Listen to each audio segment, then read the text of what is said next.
The only message I want to leave people with is to believe in yourself. I think that's the biggest thing that I've gotten out of working with both practitioners and with patients.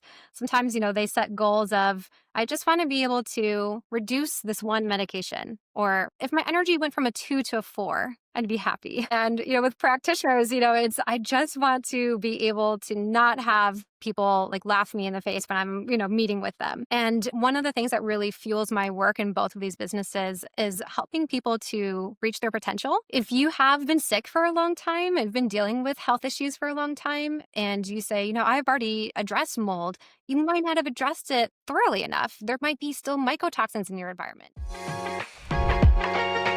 You've tried everything. You've changed your diet, you've detoxed, you've even moved homes, and yet you still feel sick.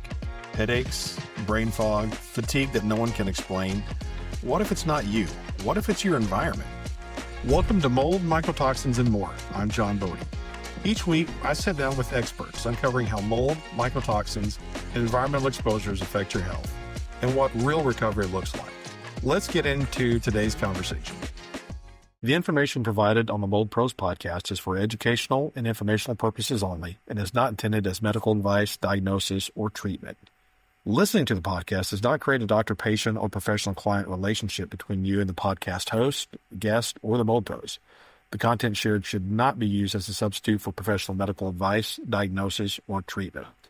And always seek the medical advice of your physician or qualified healthcare provider with any questions you may have regarding a medical condition, potential mold exposure, or health concerns. Never disregard professional medical advice or delay in seeking it because of something you heard on this podcast. And while we strive to provide accurate and up-to-date information, we make no representations or warranties of any kind, express or implied, about the completeness, accuracy, reliability, or suitability of all the information discussed. And guest experience and outcomes discussed on this podcast are individual cases and should not be considered typical results. Your situation may differ significantly. As always, if you think you have a medical emergency, call your doctor or 911 immediately. By listening to the Mold Pros podcast, you acknowledge that you understood this disclosure. Welcome to the Mold, Mycotoxins, and More podcast with the Mold Pros, John Bodie, and me, your host, Josh Graham.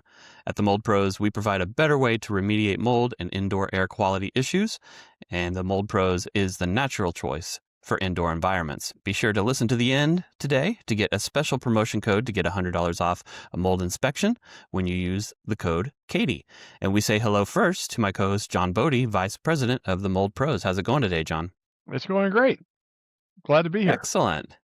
Well, let's tell the listeners about today's guest, Katie Garrott from VivaWise Functional Wellness in Fort Worth, Texas. She's a functional medicine expert, nutritionist, and health coach. And the mission of VivaWise Functional Wellness, Katie's practice, is to give people the knowledge, encouragement, and tools they need to be the best version of themselves and helping people achieve their optimal wellness. Katie has a master's degree in human nutrition and functional medicine from the University of Western States, and she's also earned a CNS board certification, which is the highest credential a nutritionist can achieve. And she was part of one of the very first classes in the country to graduate with a degree in functional medicine. She's had her own practice, VivaWise Functional Wellness in Fort Worth, Texas, since 2019. And we say hello to Katie Garrott. Hi, so great to be here. I love getting to talk with mold experts. It's such a complex topic.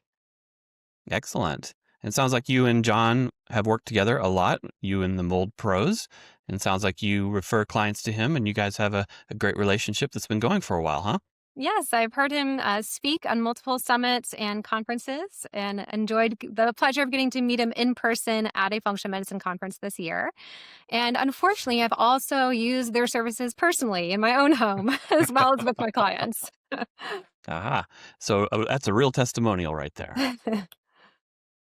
Excellent. Well, let's start with you, Katie. I think you have an interesting story how you came to functional medicine, and it's a very personal story about you having to do with Hashimoto's and mold illness and chronic fatigue, but maybe more importantly about your experience with your mother. Can you tell us these stories and how you came to dedicate your career to functional medicine and start your practice?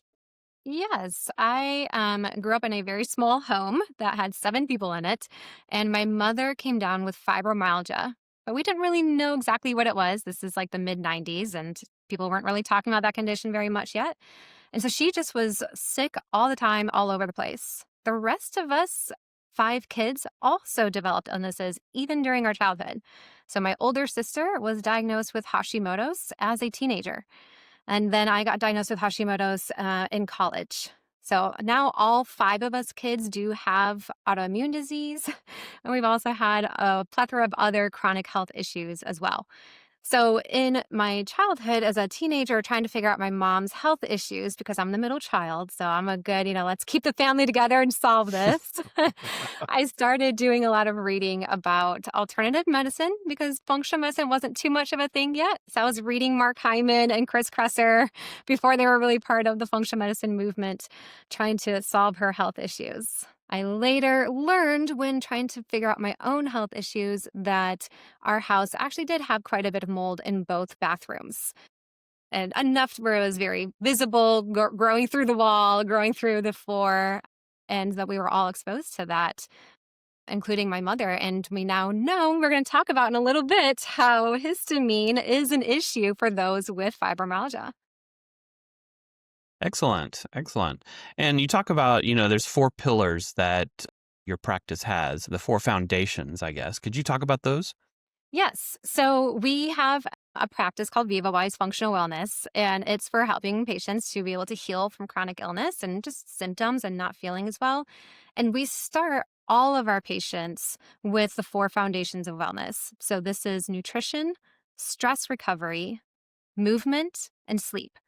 Everyone is going to make sure that they've got some good habits. No one's going to be perfect ever with any of these, but we've got some good habits set around these such that the body can start to feel safe. When its basic needs, which are in these 4 foundations, are not met, the body doesn't feel safe, and therefore we don't have the ability to move it closer to healing. We have to get out of this stress state or fight or flight state where the body's like, I need something in order for me to be well. We have to get out of that first before we can move on to anything more complex like mold. Right. So it's important to sort of meet the body's basic needs of what they need before starting in on a real plan and cleaning the environment. Is that all? That's also part of it, right? Yeah, so those are the 4 foundations, is those 4 components. But then, of course, there's so much else that goes into health as well. So, there is, things like social health and, mental emotional well-being. That's not just related to stress recovery.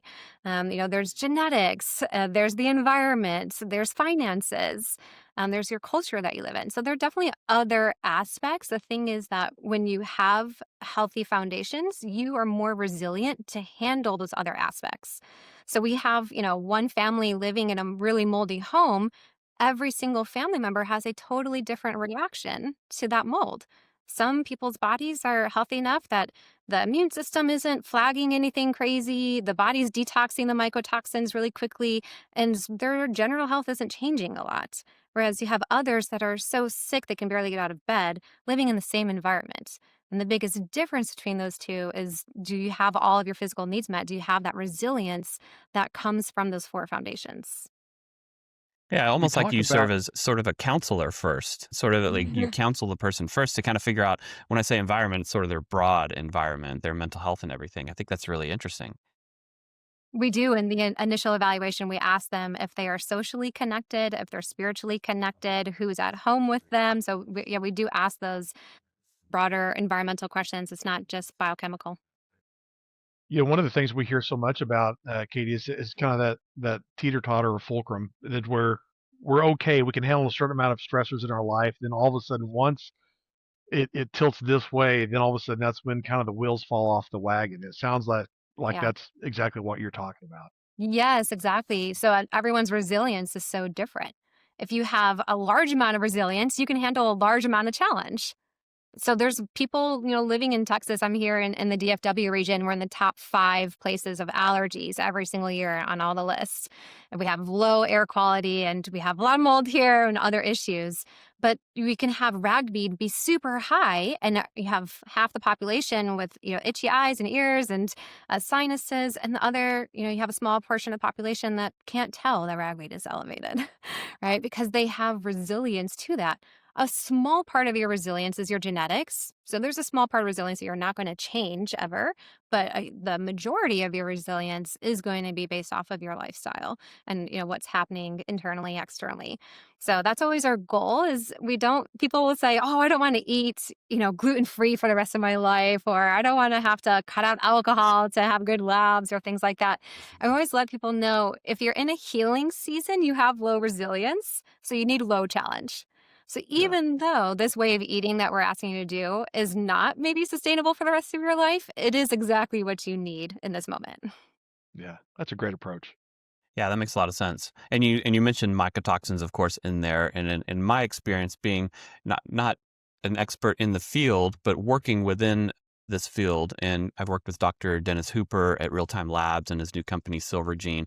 And that's one thing I hear a lot about is how mold triggers a lot of negative health conditions because of mycotoxins and things that I guess get missed by I guess we could say a traditional doctor. They miss a lot of these causes. So how do you help cut through that noise and determine, where those interventions fit in and how you introduce some of these concepts that I would think a lot of your clients and patients don't have never heard of mycotoxins before? Yes, exactly. And you can have a high toxic burden and have totally normal liver labs. Majority of people who are diagnosed with fatty liver on an ultrasound have not only normal liver enzymes, but even optimal liver enzymes. Mm, So you can't look at your standard lab panels in order to determine if you're well or not, if you're toxic or not.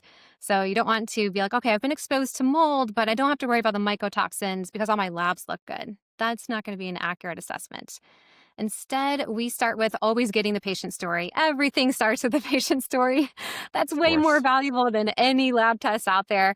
That may change in 50 years with the advent of technology and AI, but for now, the patient story is definitely the best thing. From there, if we start to hear some things that we're suspect of, either their history, the amount of sinus infections or asthma that they have, or if we can tell just from common exposures, places like military housing and even a lot of schools have a lot of issues with mold. So if we start to suspect it, we'll start with questionnaires. We use Dr. Jill Krista's mold questionnaire. We found that to be very accurate. It pretty much always correlates with the further testing that we do. We also use the NSIDS questionnaire by Dr. Horowitz, which is used for Lyme and related infections. And we use VCS, which is visual contrast sensitivity testing. We do this simple, easy version using vcstest.com that is actually very well validated in the scientific literature with thousands of people in their population sample. So if they start to show up abnormal on some of these questionnaires, now we really have some grounds to talk with them about, hey, we want to look into testing your environment. We're going to always rely on the scientific evidence for these things. So, in functional medicine, and a lot of people kind of lose this aspect of functional medicine, everything we do is supposed to be evidence based. And it kind of the waters have gotten a little bit muddied on that. So, sometimes your evidence is having thousands of patients who all improve with this thing. So, yeah, don't discount that. But majority of it we would want to come from the scientific literature, peer reviewed trials. And that's another thing that we're going to use. So if we are like, okay, you have this condition that, you know, there's research showing that having more than 2 sinus infections in a year could give you up to a 95% risk that you have fungal overgrowth in your sinuses. That's when we're thinking, okay, there might be mold here because we have the scientific literature showing that this person's at high risk. So we use questionnaires and we use the research, and then we use the body's response. Sometimes we have people that just have financial limits, they're easily overwhelmed. When we establish care with them, they let us know they want baby steps. And so, even if we have Mm, all these things that we're now suspecting, we still might not go to the mold yet because we're going to see how their body responds. What is their resilience? We don't have a test for that. So, I don't know hmm if their body's going to be able to get rid of any exposures that they have on its own. So, we might sometimes even go through the 4 foundations, address gut health, And if they're not responding how we would think they would normally respond, to let them know, hey, I think there's something big going on here that your body's not going to be able to handle on its own. Let's really do the testing now. And there are a lot more on board because they're like, okay, you're right. I've done all these things and I'm not significantly better. What's next? Excellent. Sounds like a lot of that. I see your head nodding, John. A lot of that resonates Yeah. with you as well. It does, and working with a lot of clinicians that we work with, Katie being one, there is sometimes a hesitancy or resistance to actually, no, there's no way I could have environmental contaminants or mold in my home because I keep a clean house, and they just don't think that that's even plausible. And so sometimes it takes going down that path, a journey, before they're not getting the results that they need, where they're more open to doing that environmental testing. And as we know, if you don't address the environment when you have these environmental exposures, the road to wellness is a tough one because you're constantly going back, regardless of how effective the treatment may be. If you're constantly getting re-exposed, it's just not you're not going to get the results that you need. So we mirror our philosophies in that we try to be very data driven and evidence driven in our approach environmentally. The very same thing that Katie and her practice does clinically. Great. And one thing that you talked about, just reading through some of your blogs and some of the things that you've written about, has to do with histamine. And let's talk about how histamine disorders, how those look in symptoms and health conditions, and how mold can trigger that. And how do you address that? Kind of circling back to what we were just talking about. If I'm allowed to say this, there was one good thing that came out of COVID-19.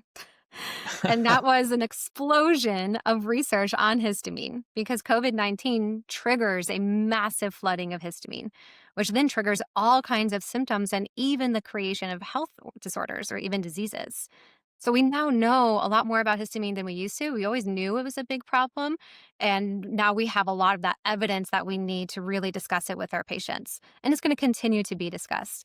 One of the most common histamine disorders is mast cell activation syndrome, or MCAS. This is still in the process of figuring out how to diagnose it. How do we know how to address it? So we're going to know a lot more than whatever I say today. And that's the cool thing about medicine. A quarter of this interview is going to be outdated in 5 years, and we get to constantly learn and upgrade what we're doing.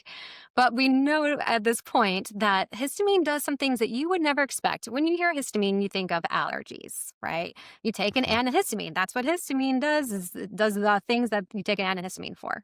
However, histamine is something that is released by all its different cells throughout your body, by the immune system, by your nervous system, and so it can create all kinds of issues systemically. Heart palpitations are a sign of excess histamine. Shortness of breath, headache or migraines, and not talking sinus migraines or sinus headaches. We're talking about histamine-based headaches. Anxiety, right? Think about how people use things like Benadryl or Unisom to go to sleep. You get a much slower, calmer brain that can go to sleep. So sometimes people's anxiety issues are actually due to their mold exposure. And this is something that a lot of people are missing, you wouldn't normally think of. But the more of these histamine related symptoms a person has, the more we can now say, learning from their story, okay, this is on our radar. Let's start doing some assessments to figure out what's going on. And we also have heartburn. There's medications like Pepcid that is actually an antihistamine. It's a histamine antagonist in the gut. Binds to receptors in the gut that triggers acid release.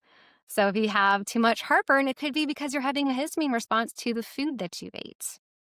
And we were talking about resilience and, being able to be challenged. We have basically like a histamine bucket, and it's only when that bucket is overflowing that we get symptoms, which is what makes it so difficult. Because if you're not in your moldy environment or the allergies are low outside, you can eat the high histamine food and not get a headache from it or not get sweating after your meal. But if your histamine's already elevated, your bucket is almost full. Now eating that high histamine food makes you overflow. And so you're never going to identify the food as the problem because you're like, I ate it fine 2 days ago and I didn't have any symptoms. And it was actually because it's the whole combination, the net total of the different sources of histamine. By far, the biggest source of histamine is fungus. That can be candida in your own gut or even in your sinuses, or that can be mold in your environment. For most of our patients with histamine issues, it's both. And that makes you less resilient to other triggers. So you end up with things like eczema or hives because your bucket's already full and now you get exposed to that laundry detergent or grass when you go outside and now you're having skin reactions. So hopefully that helps you to understand kind of the underlying component of histamine. We can go more into some of the conditions it's associated with. Excellent. Yeah. Again, the benefits of having, a functional medicine expert speak to you, because again, so many things that you don't think of, and there's just normal anecdotes everyone thinks causes certain symptoms. And so, that's why another great advantage of talking to someone like you. That's great. Here's another thing that maybe you could talk about is the relation to mold exposure and how it influences estrogen. And we talked about, gut and endometriosis maybe too. So can you talk about the relation there? Yes, histamine will actually bind to uterus receptors that causes more period pain. So the periods can become more painful. And that's also usually associated with endometriosis. So endometriosis is a estrogen dominant condition where the amount of endometrial tissue is too thick and is overgrown, grown to other places other than the uterus. And there's some research showing that this is an autoimmune process and is also highly influenced by mold. And the reason is not just the histamine connection, but the mycotoxins. So there's a group of mold called Fusarium. So mold is the living organism, right? It's a spore, and it produces toxins which are not alive. Toxins are things like mercury or arsenic. And so you have both issues when you get exposed to mold. You have this whole immunological response, but then you also have this whole toxin response. And that's why it's a double whammy. It really hurts the body so quickly. So the toxins can bind to estrogen receptors. They are weak estrogens. So if you have Fusarium exposure, which is one of the most common molds in water damaged buildings, and you have an excess amount of this mycotoxin, John, do you know how to say it? It's ZEA, so ZEA. Zearalenone? Oh, there you go. Yeah. So that's the mycotoxin that has the most research on it. And research shows that it does increase the thickening of the uterine lining, which means you get more pain and heavier bleeding, increases estrogen, so you have shorter cycles, and you also get early menarche, meaning women will start their periods sooner when they're exposed to this mold. And I wanted to highlight one of the studies which really illustrates this point. There was a study that was done in patients showing that those who had endometrial hyperplasia, so too thick of a uterine lining, or adenocarcinoma, so they actually were having cancerous cells grow in their uterus, the ZEA level Zearalenone? yeah, were measured at 48 and 167 nanograms per milliliter of the biopsied tissue, whereas in all of the controls, there were no detectable levels. So these toxins can get stuck in your tissues, and that's going to activate estrogen in those tissues. And now you're going to have all kinds of hormonal disorders come from that, even to the point where it can increase the risk of cancer. Whereas people who haven't had the mold exposure don't have any abnormal mitral problems. They didn't have any mold toxins in their body. You've cleaned, repainted, and replaced filters, and still, you're not getting better. Headache, fatigue, brain fog, the doctors can't explain it, but your environment can. At the Mold Pros, we specialize in uncovering what's hidden in plain sight. Our environmental testing looks beyond surface mold, identifying bacteria, volatile organic compounds, and even mycotoxins in the air that you breathe. Then we correlate those results with your clinical data, showing how your space may be affecting your health. Next, we use our patented remediation process to safely remove toxins, restore balance, and prevent them from returning. It's more than just a cleanup. It's a science-based system designed to help your body heal by healing the environment first. If you're ready to breathe freely again, visit themoldpros.com and schedule your free consultation. Because wellness doesn't start in the doctor's office. It starts where you live. Wow. There's a great, just to add to that, there's a great study, it's a Danish study, and it talks about just because certain molds like Fusarium can produce that nasty Z word. And then, Stachybotrys can produce the trichothecenes and so on and so forth. Just because a certain mold species can produce those toxins doesn't mean that it will.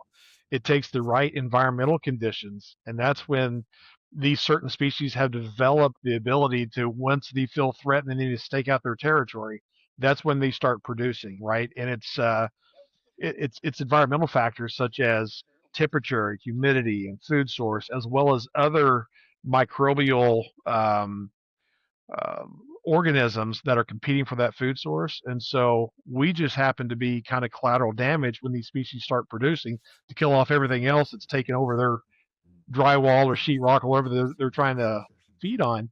Then we get that environmental exposure. So it really, the molds and mycotoxins are really fascinating. It can get way deeper, way longer than what we'd ever have for this particular podcast, but it is fascinating. That's a great point. Mold doesn't always equate to a high mycotoxin burden, That's right. but it does put you at much higher risk. Mhm. Great. I want to remind people we're listening to the Mold, Mycotoxins, and More podcast with John Bodie and our special guest today, Katie Garrett.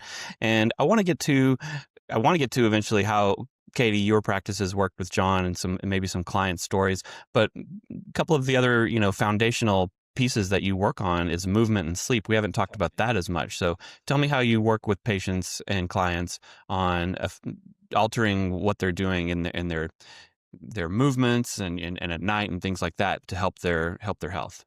Yep. So one of the great components of functional medicine is that it is individualized, personalized care. Even though I talk about how everyone goes through these general steps, the way that someone goes through the steps is totally different for each person. Exercise that I might recommend to one patient could be harmful to another. So we're going to adapt what kind of recommendations we give based on the person's goals, their physical capacity, their ability to recover and heal, their preferences. All of that will change. And so for exercise, we're going to, recommend strength training and cardiovascular exercise. Some people are, it's going to be just dozens of permutations of how that's going to actually look for the patient to implement. But we do have really good evidence from science from all kinds of different conditions, whether it be dementia or cardiovascular disease or weight or blood sugar, showing that we do need 5 days per week, at least 30 minutes. Some people are doing that as Pilates and fast walking in their neighborhood. Others are doing that on cardio machines and strength training machines at the gym. So it doesn't really matter how you get it in. It just matters that you do. A big part of that is every time that you squeeze your muscles, you're releasing anti-inflammatory compounds into your body. And every time that you get your heart rate up and you've been increasing the circulation, your good bacteria increase. That together means more resilience. You can handle more challenges without getting as sick. Same thing with sleep. If we are sleeping at the right time, we're getting the right amount, and we're getting good quality. Those are the 3 big things that we look at. Then we're going to have greater resilience. We're going to be able to clean out the inflammation from the day rather than bring it into tomorrow and start the next day with a bucket that's already a little bit more full, if that makes sense. So we do talk with our patients about, we want to get that 7 to 9 hours. But if you are more inflamed and you're mold toxic, you need on the higher end, right? You need more time to recover than someone who is really healthy and really resilient. And we'll also talk about the timing because we are controlled by the circadian rhythm and there's nothing we can do to change that. Research shows shift workers who've been doing it for 30 years don't have any adaptations. They still have the same damage as someone who's been doing it for 1 year. So unfortunately, because I'm a night owl, I would really love to see the science saying that that's okay, but I can't find it. So we've got the timing and we also have what we do before we go to bed, and that's going to impact our quality. If we're caffeinated or we're stressed or we're exposed to a lot of light, we're not going to actually get the deep and REM where all that recovery happens, even if we go to bed at the right time and we get the right amount of hours.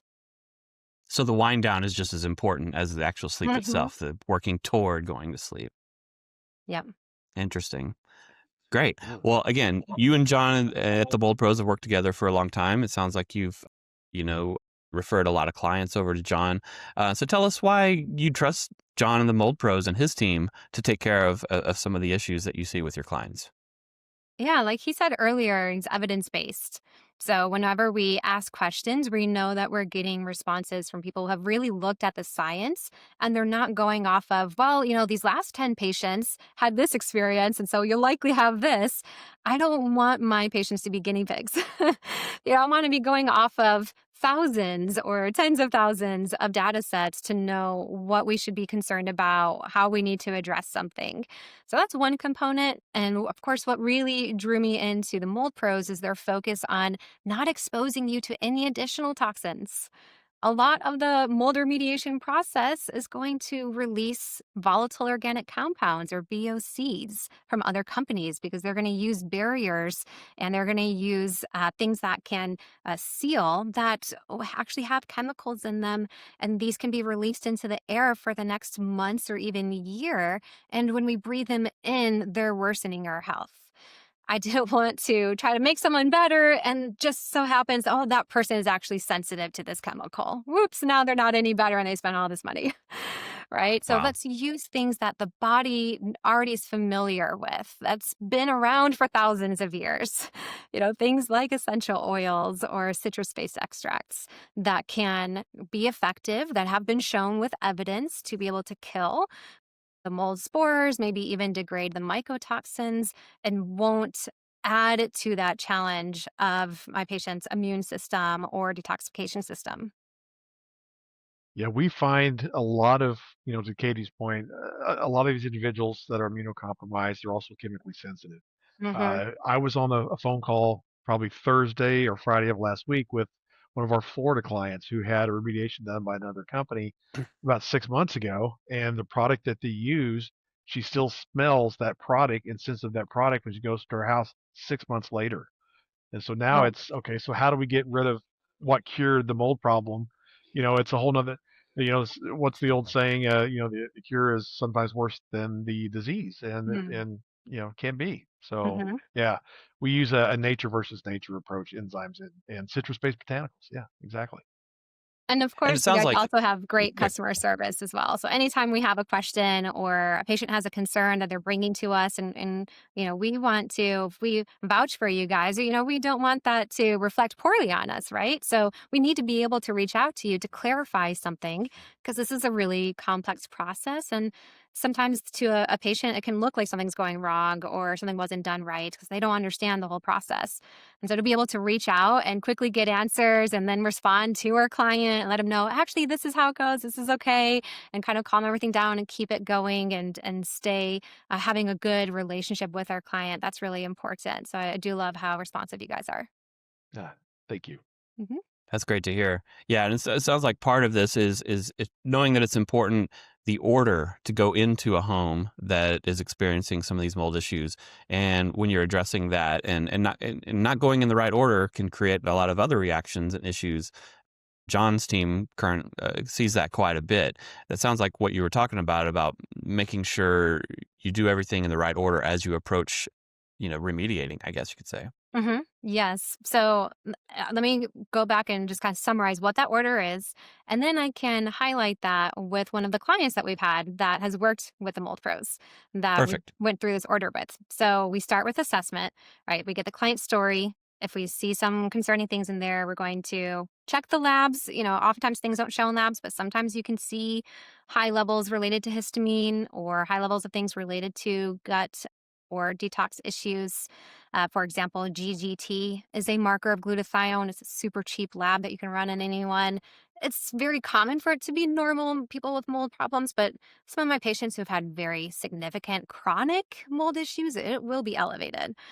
So we'll look at labs and then we look at the questionnaires as the main thing to give us an idea. So we have started them off on our 4 foundations of wellness, and then we start getting in the results of these questionnaires and labs.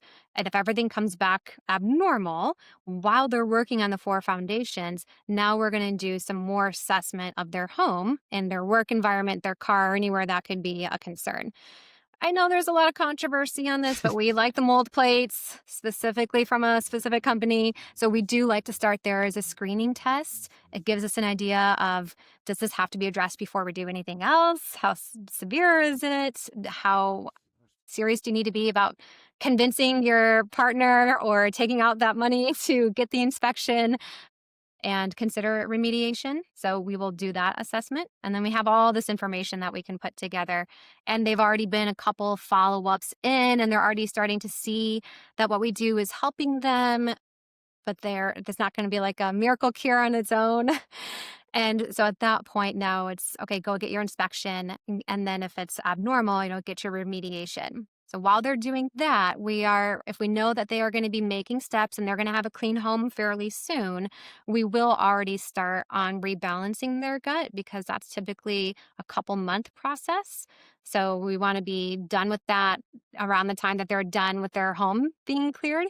And we will use citrus-based products in the meantime to bring down their daily mold level. So that doesn't treat the cause, but it can treat the symptom, right? So it can treat the levels that are in the air that day, along with air purifiers. It's just that's going to come back if they don't address the cause of it.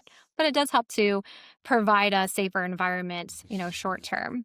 So we work through their gut issues, and once we get the all clear from the mold pros, then we start doing the deep detox. That's when we start trying to push things out of the body, bind things out, get them out. Because if you start sooner, and we get these patients who have started with another functional or integrative doctor and then come to us, they're going to react. You're going to see all kinds of stuff. I mean, sometimes it can be pretty significant, like really bad rashes throughout the body or palpitations and shortness of breath that makes them go to urgent care. We don't want to put anyone into a higher stress state when we're trying to heal them. So we need to meet the body where it's at and address these things in a more methodical order, and not try to use glutathione and acetylcysteine and milk thistle or all these other intense binders when their body still doesn't feel safe because it's seeing mold every day. And plus, you're not going to be able to sustain the results, right? If they're still being exposed to fungus, which is increasing histamine, and or they're being exposed to mycotoxins, which is suppressing their immune system and their detoxification system, you're not going to move the needle by trying to detox them. You could prevent them from getting significantly worse, but you're not going to get them better. And that's pretty frustrating to a patient when they feel like, I've spent, all this money, all this time, and I don't really have a lot to show for it. And you just try to tell them, well, it could be worse. That's not going to go well. So let me give you an illustration of this. So we had a patient who developed type 1 diabetes, which is an autoimmune condition, after delivering her child. This is one of the times in a woman's life when we're most prone to be triggered to develop autoimmunity. But that's the trigger. There were predisposing factors going on in her body that made her able to develop type 1 from the delivery, from the process of having a child. So she also had infertility, endometriosis, gut symptoms. We talked about these things earlier. She started on the 4 foundations, but still struggled to regulate her hormones. And so we're noticing, okay, there might be something going on other than the body's internal regulation contributing to these hormonal imbalances. And she was also getting infections frequently. And so was her son. And they were both having mood swings. And this is one of the symptoms. Sometimes people call it mold rage because the histamine we talked about in the brain, right, creates anxiety. And so you can end up with all of these mood swings, and you can get irritable quickly.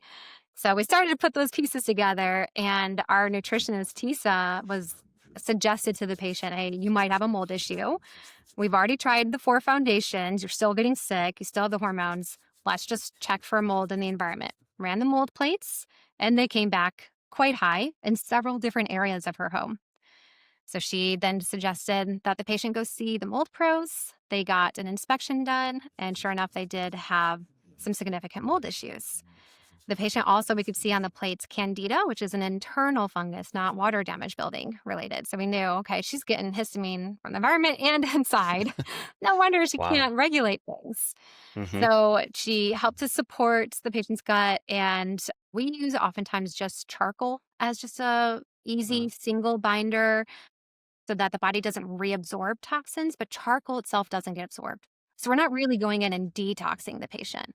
We're doing the same thing fiber does. We're just helping to, anything the liver already detoxed, make sure it's eliminated. So we'll use that. And then while she was working with the mold pros ran the EMA test, which is mycotoxins in the home. And that was positive. So then our nutritionist ran mycotoxins in her body, and that was positive and matched the molds. And so we knew we had a lot of detox work to do. So after the remediation was done, she then went through 3 to 5 months of detox work. And now her hormones are balanced, her mood is balanced, her kids' mood is balanced, and they are feeling so good that they are trying to have another baby. Oh, that's great. That That's great happy to hear. the happy path is when like we'd have that clinical side, or sometimes it's the environmental side. We get that testing back first, and then you run the clinical, and then we say, oh, okay, hey, we're positive for ochratoxin A in the urine, and then we're positive in the environment. Now we know how we can help, work to solve that problem, right? So Yeah. that's always good to hear that. Love hearing those success stories. That's what makes it all worthwhile, right? So Yep. that's fantastic. Yeah, and really all about following that process, even though it can take a while, but just making sure you're setting those expectations properly at the beginning of that process that we're going to go through all of this, but it's important because you never know which one of those is going to be the trigger. That's right. Yeah. Well, That's kind of one of the more common bits of feedback that we get after we've helped a patient reach their goals. We give them a testimonial and feedback form. And every once in a while, we'll get that bit of feedback that says, hey, it would have been really good to have known like how long this was going to take. Or maybe if you Yeah, provided a roadmap of what to expect. It's like, we don't have that level of knowledge yet. I don't have a way to assess you one day and to know what your next year is going to look like because I don't know if that mold is a big issue for you at your initial evaluation. When we created your treatment plan, we're just listening to your body. Your body is the main thing that's telling us we need to keep looking for other things or you're not done with something yet. So unfortunately, when we do set the expectation of, in general, we're probably looking at 6 months to a year for someone with autoimmune disease, and endometriosis is probably an autoimmune disease, maybe 2. We let them know more on that wow. year side, but just let them know it's a general recommendation and just depends how resilient you are and how many root causes we need to find in order to get you to your goals. That's great. Well, we're getting to the end of our time, but I wanted to give you the opportunity to talk about this. You started a functional practitioner class, the Functional Practitioner Academy, a 3-part course. Tell us about that. And when did you shift from not just helping patients to, I guess, lay people to training future functional practitioners? Can you talk about that real quick? Sure. Yeah. So Functional Practitioner Academy has a knowledge base, which is awesome because it helps you to Mhm. see all the evidence with, just 1 second. So you can type in endometriosis and mold, and you'll get a little snippet in the search bar that lets you know these are the studies showing how mycotoxins increase estrogen. And so it allows you to kind of be like, oh, I think I heard that one time. I'm right here with the patient. Is this a thing? And then later on, you can go and read the studies because it has all of the research for anything that we recommend. So it provides this easy to access base of knowledge that shows you what the root causes are, what the different ways that you can address something is, and even how to work with the patient in a more of developing that relationship kind of way while always giving all of the research, almost all are going to be PubMed studies. So that's one component. And then we also have a community and we have an online course that talks more about how do you strategically make these decisions with a client? How do you know how to adapt the plan to meet them where they're at? Because if you don't, you either make them worse or you make them feel like you don't get them and they just leave. So if you can't retain the client, you can't get them to your goals. So it's right. talking about these things because we do see clients that come to us from other providers. And we also listen to other providers on YouTube and podcasts. And there's just kind of this prevailing idea of using labs and supplements as your main treatment protocols. Pretty much anything that you find on a lab is not going to be the most upstream root cause. Those things are always going to come down to the 4 foundations that I mentioned earlier and the patient's Right. environment. So if you find candida on a stool test, that candida, there's a root cause for the candida, right? It is a root cause, sure. And if you need to treat it in order to make them better, but if you don't treat why the candida was there, it's just going to grow back. And then you didn't really help the patient. Can't tell you how many times we've evaluated a client who came from another functional provider. And when we started, we asked them, okay, so what were your root causes that you discovered? I don't know. What do you mean? They have no idea that their delayed sleep timing and their highly stressful job with excessive work hours and their diet soda with the artificial sweeteners were actually predisposing their body to be susceptible to these other triggers. So I wanted to help get the practice of functional medicine back to the core foundation of what functional medicine really stands for. And actually look at the Institute for Functional Medicine statements, because then that's always going to serve the patient the best. And it's going to allow their results to be sustained. And with how expensive it is to get functional medicine Hmm. care, we really need to have sustainable results. We don't want these things lasting 3 months or 6 months or even just a year.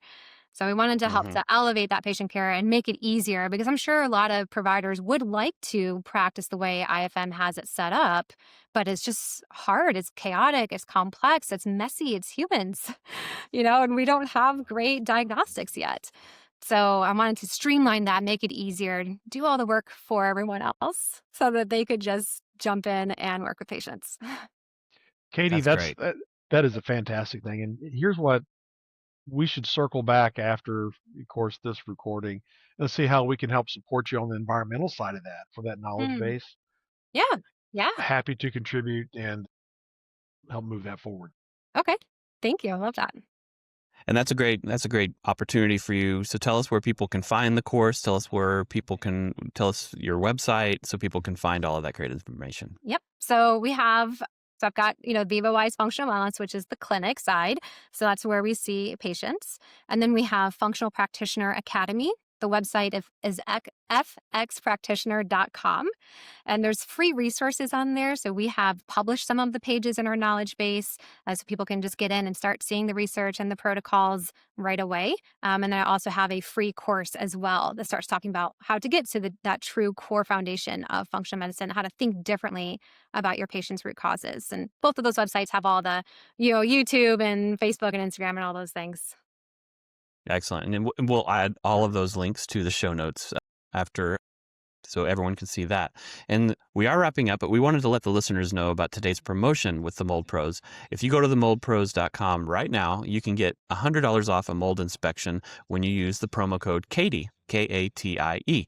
And you get $100 off inspections through the end of the year, through December 31st of this year. Use that promo code KATIE and get $100 off. And the best way for people to get that promotion, John, I believe they should go to the contact page of the Mold Pros and put that into their email. Is that right? Yeah, just it's real easy. Go to themoldpros.com. In the upper right hand portion, you'll see contact, and there's a contact form. Just fill that out with your information, name, email, phone number, and underneath the message, put Katie and the promo code for your inspection, and you'll get $100 off of that inspection. Excellent. Excellent. And Katie Garrett, thanks for joining us today on the Mold Pros, Mold, Mycotoxin, and More podcast. Anything else you want to discuss before we get off? Anything we missed or a message you want to give to our listeners? I just want to, the only message I want to leave people with is to believe in yourself. I think that's the biggest thing that I've gotten out of working with both practitioners and with patients. Sometimes, they set goals of, I just want to be able to reduce this one medication. Or if my energy went from a 2 to a 4, I'd be happy. And, with practitioners, it's, I just want to be able to not have people like laugh me in the face when I'm, meeting with them. And one of the things that really fuels my work in both of these businesses is helping people to reach their potential. If you have been sick for a long time and been dealing with health issues for a long time, and you say, I've already addressed mold, you might not have addressed it thoroughly enough. There might be still mycotoxins in your environment. You might want to reach out to the mold pros to get an inspection and see, is it really been fully addressed? Or if you've already worked with a functional provider and they ran a SIBO test and gave you antibiotics for it, but you're not better still, you don't have to accept where you are, that there is still more abundance of life for you available. There's pretty much never a time we run out of a list of root causes that we can address and look for. There's so many exposures that we have. And same thing with practitioners. If you're frustrated with how your patient's results are, or you are frustrated in your ability to bring in enough clientele, there is still opportunity for you. There is resources available, even if it's not through Functional Practitioner Academy, but someone else, that I want you to stick with it, because people need your care. And it's just a matter of being able to get the right resources to support yourself, and then getting enough experience under your belt to show that you can do it. And so if you're finding that you're running into a roadblock, don't let that stop you or tell you that you're not good enough for it. We need more functional providers out there. And I've seen it with my own staff. 2 of the staff that I have right now had asked me at one point years ago to quit. They said, I just can't do this. It's just too much. I'm not good enough at it.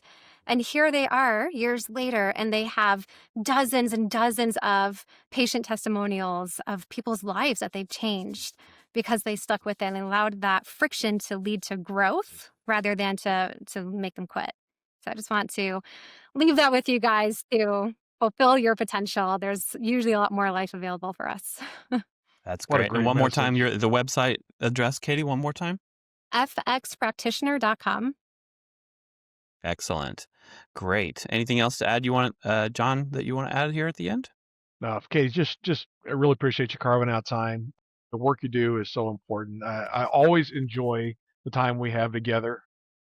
If I were to describe Katie in one word, it would be effervescent. I mean, she's just always a joy to speak with, and that her care transcends. You can see it. It's readily apparent. So anyway, thank you so much. The work you do is fantastic. I look forward to working with you in the future some more. Thank you for having me.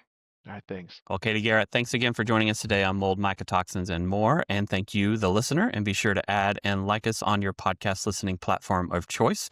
And if you're really feeling generous, give us a review, which always helps us rank on those platforms. Thanks again for listening to Mold, Mycotoxins, and More today. And for John Bodie and the Mold Pros, I'm Joshua Graham, and talk to you again soon.